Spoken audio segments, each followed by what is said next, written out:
everyone, it's Blair here at Time Trades. I hope everyone's having a great weekend. Today is Sunday, October 9th, and this is your weekly video. Okay, so let's start by reviewing last week's forecast. We identified Monday's bar range as being critical, and that ended up being correct because the move up into Tuesday, Wednesday, Thursday was pretty strong, and it followed this forecast arrow here very accurately. I was all ready to give myself an A for this week's forecast on Thursday, and then Friday hit, we got the non-farm payroll news and a big flush down. So right now, I think I'd give myself a C or a D for this forecast. Definitely got the reversal on Sunday night and Monday correct, and had a great week trading up until Thursday. I ended up taking some much smaller profits on Friday, but in hindsight, I really should have paid much more attention to the NASDAQ futures just tapping on this magic level here at 11,700. I say this almost every weekly video, but magic levels are by far the most powerful item in the Time Trades collection of tools. And I say that because I'm also telling myself that and reminding myself that I need to pay more attention to patterns like this when we see repeated wicks up against magic levels and it doesn't break through, especially in areas of previous supply. Okay, so one of the things that one of the reasons why we knew this was going to be a good start to last week was this bounce in the ES futures off of the 3570 magic level. So if we drop down to a 1 hour, we can see here that on Sunday night, we continued down a little bit, but we got this beautiful to the tick tap on 3570 right within a couple hours of the Gann wave blue. Now, Gann wave blues are traditionally lows, so we were on the lookout for something like this heading into Monday. And when we got this kind of reaction where we bounced to the tick, recovered, and then Monday morning hit, I knew that we would be having a good start to the week. So that's a great example of how to use combinations of Gann wave blues plus magic levels to help inform your trading and find some good low risk entries. Okay, so that worked out well until we got the horrible non-farm payroll numbers on Friday, and then we got this massive flush down. So where does that leave us? Well, you know, in a lot of ways, it leaves us back in a similar spot to last weekend, where there's a lot of fear in the system, and in this case, we've got some major news this week with the CPI numbers coming up. If we flip over to the S&P futures and go to a daily level, we can see the reaction in the last few news releases. CPI on the 13th of September, FOMC on the 21st, non-farm payrolls on Friday, and we've got CPI again coming up on the 13th. So this is going to dominate the week's trading, and I think there's going to be lots of positioning around this news event. The default, that being said, the default pattern has been over the last 2 months or so, basically a long string of red down into a Gann wave blue, get a couple days, 2, 3, 4 days up to relieve the pressure, and then start another long string of red. So that being said, we have to pay attention. Are we starting another long string of red here down into the next Gann wave blue on October 31st? That is indeed possible.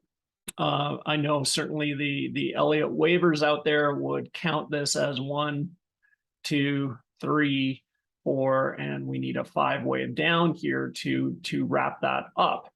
I don't employ Elliott waves in my analysis, but that's certainly one way of interpreting things. And we've got, again, wave blue coming up in this purple square, which is the next eclipse season. Okay, so if we go back in time and look at past eclipse seasons, we can see lows happening right around Gann wave blues during the eclipse season on May 19th. And the one prior to that as well, we got a low within a day of the eclipse season on December 6, 2021.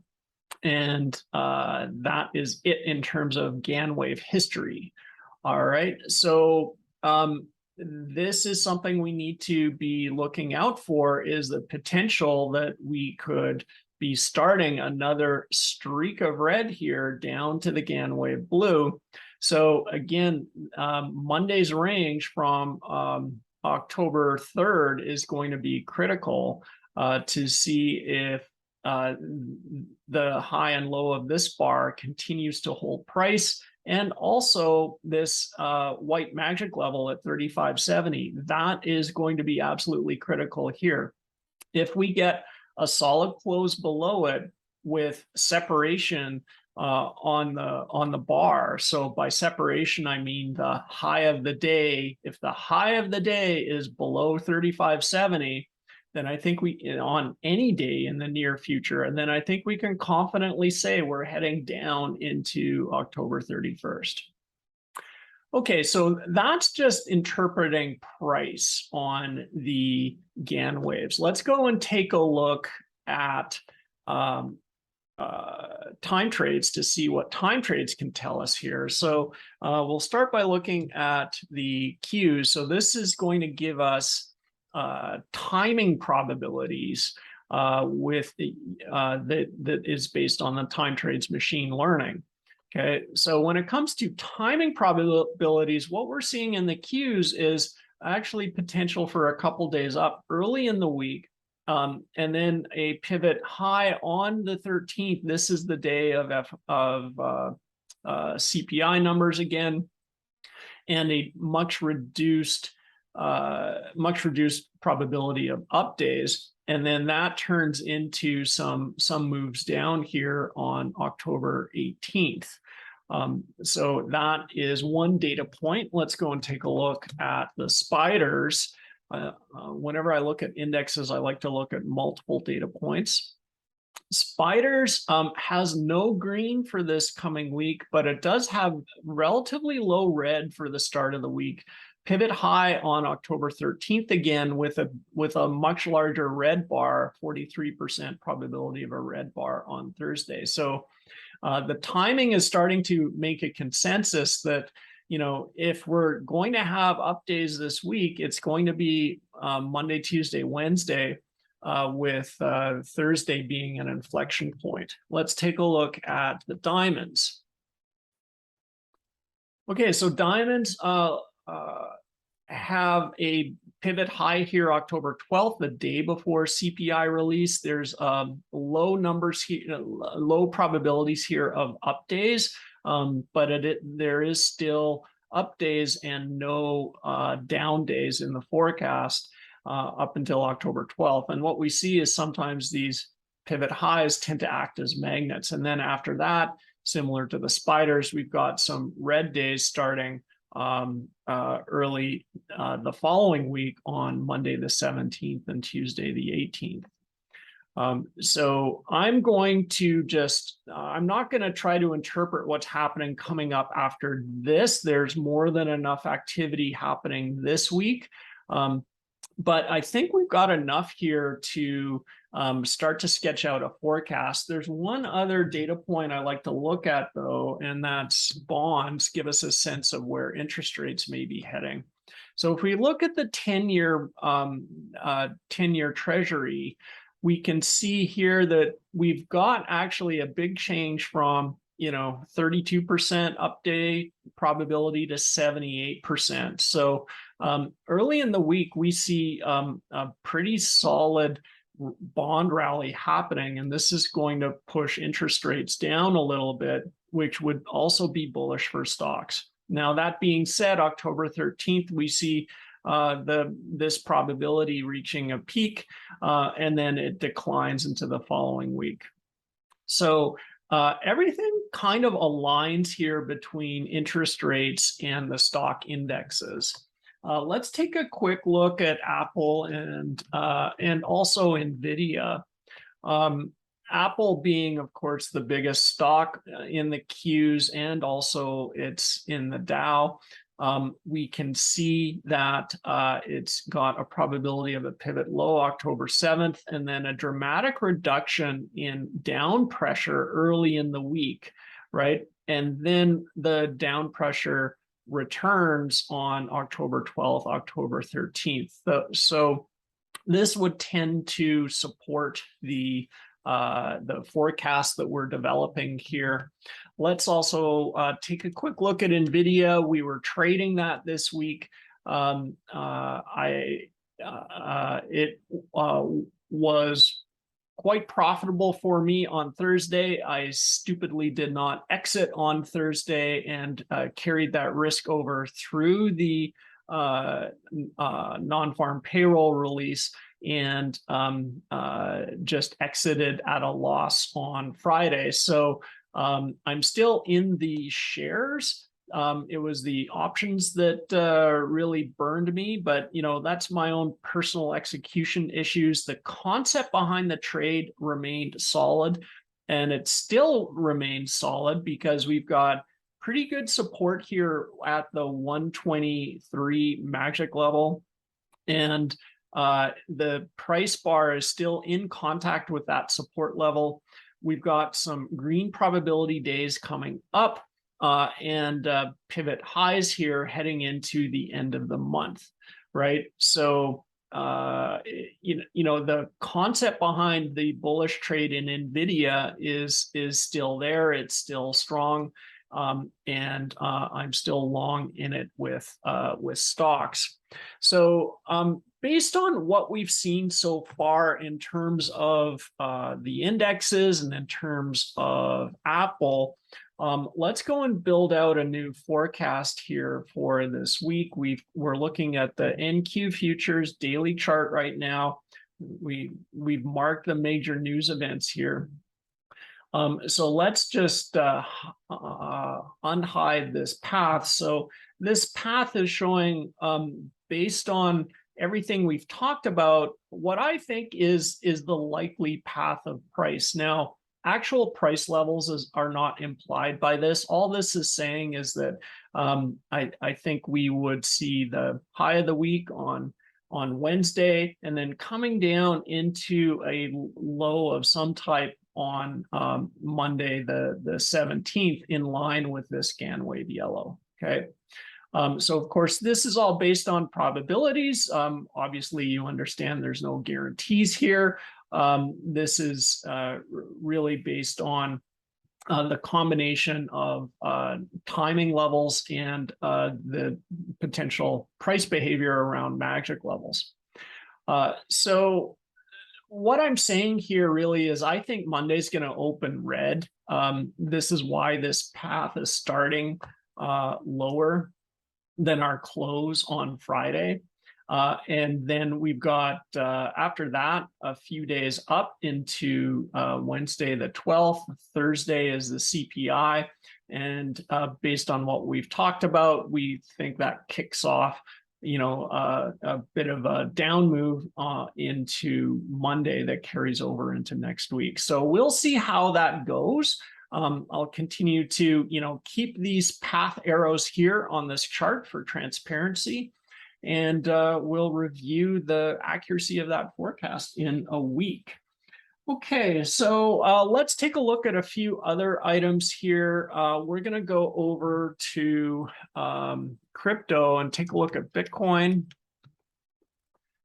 All right, so the Bitcoin forecast, probably the most important thing I see here is a chance of a pivot low today, or actually that's yesterday, October 8th.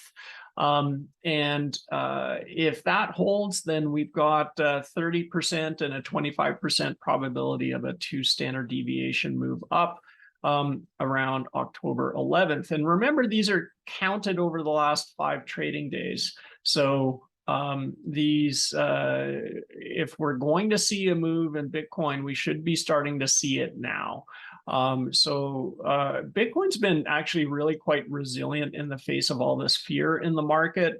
And I think once this fear in the system resolves itself, certainly there's a great opportunity for a big pump here, and who knows, that might happen over here in December, January, after this other pivot low on December 6th, December 7th.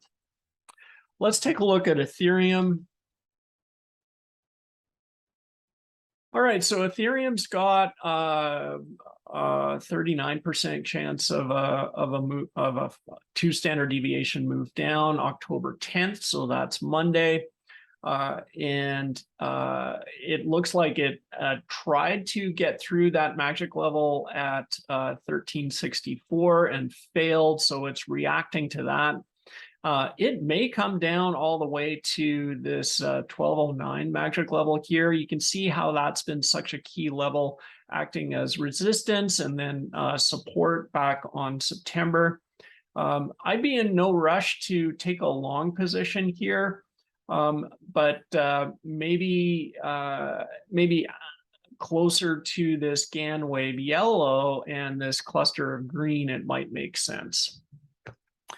Okay, we'll take a quick look at Litecoin here, just as a follow-up from last week. And we can see that the probabilities in Litecoin reduced quite a bit compared to last week's forecast. And just for clarity, Time Trades does update the forecast every single day, so changes can happen. That being said, this is a bit of a dramatic change in the probabilities. I believe last week's was much more positive than this. So it's still positive, but the magnitude has gone down quite a lot. So there's 2 possible reasons for this. One is sort of the ongoing optimizations and improvements that I make to the machine learning can have outsized impacts on some of the forecast probabilities. And secondly, there's always a random nature to machine learning. And there's a section in the user guide that explains this. If I run the same forecast with the exact same inputs like 3 times in a row, we're going to get 3 different results. Often they're directionally the same. Like in this case, it's still directionally bullish, but it's just the magnitude of the probabilities has changed. So this is something to be aware of with time trades, and this is one of the reasons why I always advise users to not over focus on the daily probabilities. Things like price around the magic levels and the context provided by the Gann waves is more important than the daily probabilities. Okay, let's look at UNG. Now, UNG is usually pretty reliable in terms of forming a bottom close to Gann wave blues and forming a top close to Gann wave yellows. You can see this cycle here from August 9th to August 23rd was incredible. This cycle here from July 13th to July 26th, also incredible. This cycle here from September 6th to September 19th is what I would call truncated. So that ended early, and we've basically been flushing down here ever since. Now, there was a notable change in tone in price action after the October 3rd Gann wave, and we saw some strong recovery here. Looks like it's coming in for a retest. I would love to see a move up, even though there's nothing in the forecast really in terms of probabilities of up days. I would love to see this Gann wave yellow be a nice high just before this cluster of red, that would make for a great entry into a short trade on UNG.